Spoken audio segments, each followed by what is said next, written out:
Good evening, everybody. Um, Tonight, I'm I'm going to do. I was emailed by a lady from Kansas, Kansas City. I'm not going to say if it's Missouri or Kansas City, Kansas. It's kind of a. I'm gonna. She asked that her name not be out there. So for tonight, we're going to call her Linda K from Kansas City.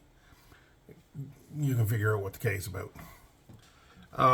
She emailed me, and it's about her childhood and how essentially her childhood was affected by an entity she grew up with. Now, it's not like, we're not talking Casper the Friendly Ghost in this story.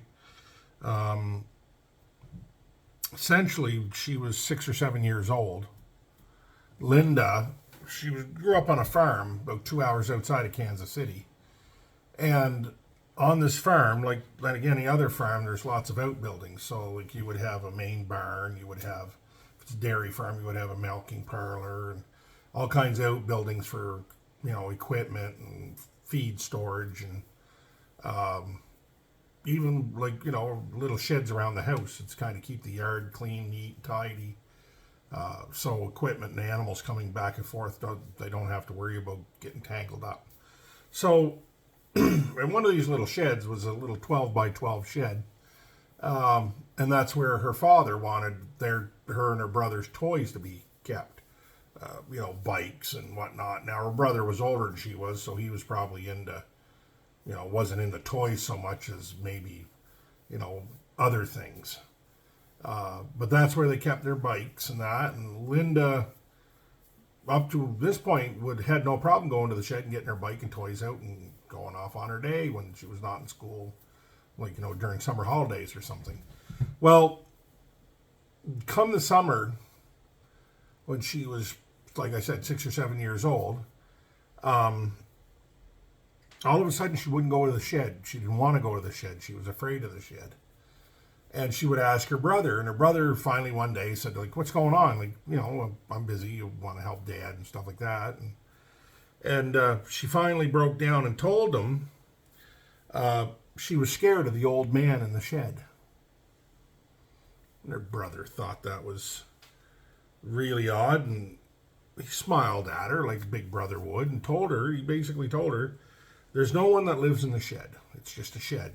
Dad's not going to let anybody live there. Well, and left it at that. So Linda told him that the old man hides from everybody but her, and that he likes to stand in the corner and smile at her. So, it's kind of, her brother was kind of concerned, as any older brother or older sibling would be. So he went to their mother and said, this is what Linda told me.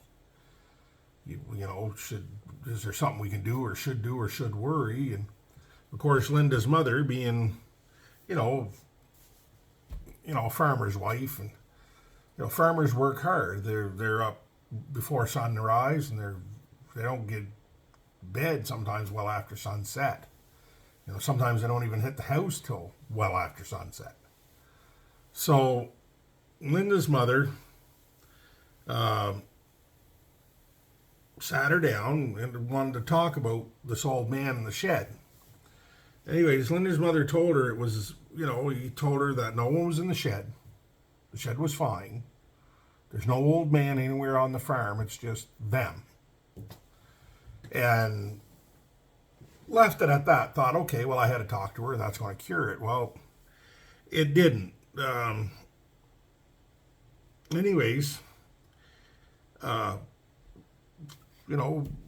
a week later or so, Linda's asked her dad, can you get my bike out of the shed and all that? And her father was kind of curious about it. So Linda's father basically smiled at her, and he took her bike out, and so she wouldn't have to go in the shed because, she was afraid of it. And like most fathers, they want to protect their children. And child's afraid of something, you don't really want to force them. So our father smiled at her like a father would and took everything out of the shed and left it at that. Well, after a while, Linda's like not going into the shed. She wouldn't go into the shed, and everybody kind of, I don't know, they kind of appeased her a little bit by, don't worry, we'll get your stuff out of the shed, Linda. You don't have to go in the shed. And this old man, this entity, became angry and left the shed. And one day they were getting ready for a big family supper, probably on a Sunday or whatever, getting ready for a big family supper. And Linda looked up out the dining room window, and the old man was looking in the window at the family, was watching them. And she screamed and took off upstairs to her room. So her mother being concerned, and she went up to talk to her about it and said, the old man's looking in, he's watching us.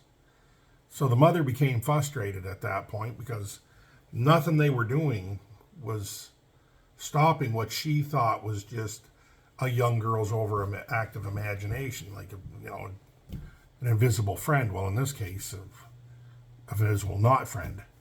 And she reminded Linda that it was a sin to lie, and she was going to stay in her room until, she thought about it. Well, that didn't cure matters. A week or two later, Linda saw this old man looking in the house windows again and screamed and took off. And again, she told her mother. This time the punishment was a little more severe. And the third time, she was given a spanking and sat in her room for the weekend.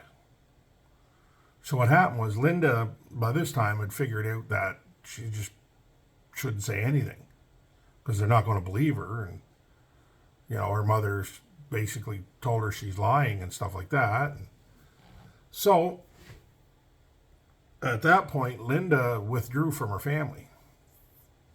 Well, young girl, 7 years old now, probably going on 8, withdraws from her family, just goes through school and kept seeing this entity but never said anything. The entity never entered the house, it would just watch her.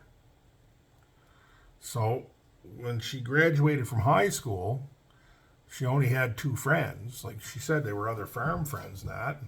When they graduated, they made a plan to beat it to Kansas City, finish college, and start their lives. So that's what they did. And Linda, ended up going on to having a decent career with a law firm and stuff like that, and working. And so she was good to go.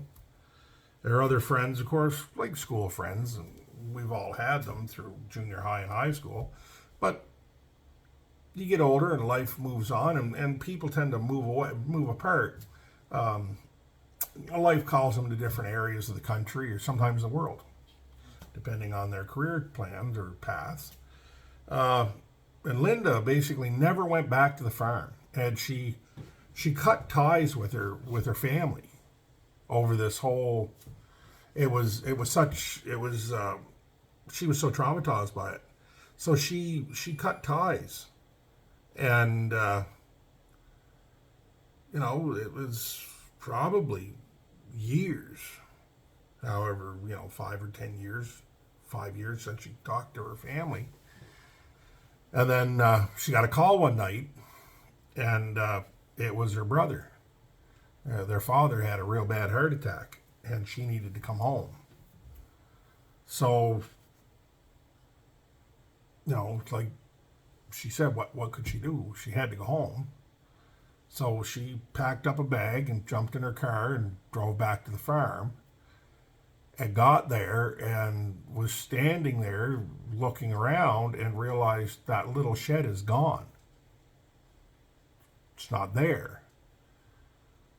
There's grass growing there. And her brother come out and she said, like, where's the shed? He told her the year she moved to Kansas City, her father went out and basically tore the shed down, like removed everything out of it and just bulldozed the shed into dirt and basically planted grass over it and that. And she's like, okay, so where does that leave in herself? She's talking to herself.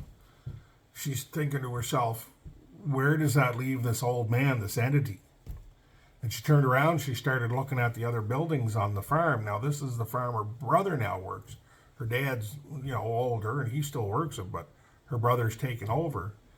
And when she turns around, she sees the old man standing in the hayloft of the main barn watching her.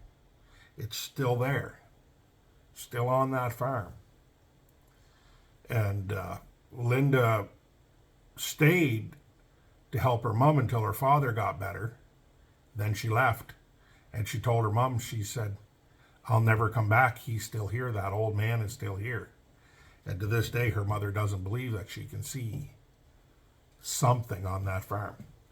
That woman was once a girl, went from 7 years old to 37 years old, 30 years.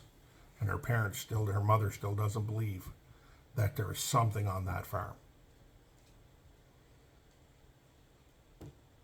That's, if you're not willing to go anywhere from life, if you were a bad person and did horrible things in life, does that trap you on this plane? Is it a choice? Is it thrust upon you the moment you die? Is it something that happens if you take your own life? I don't know.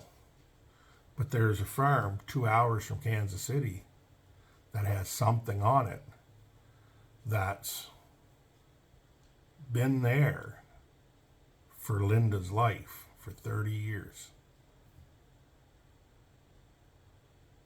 How much longer can it be there? Or will it be there? I don't know. I don't think anybody does. But that was Linda's story, Linda Kay from Kansas City.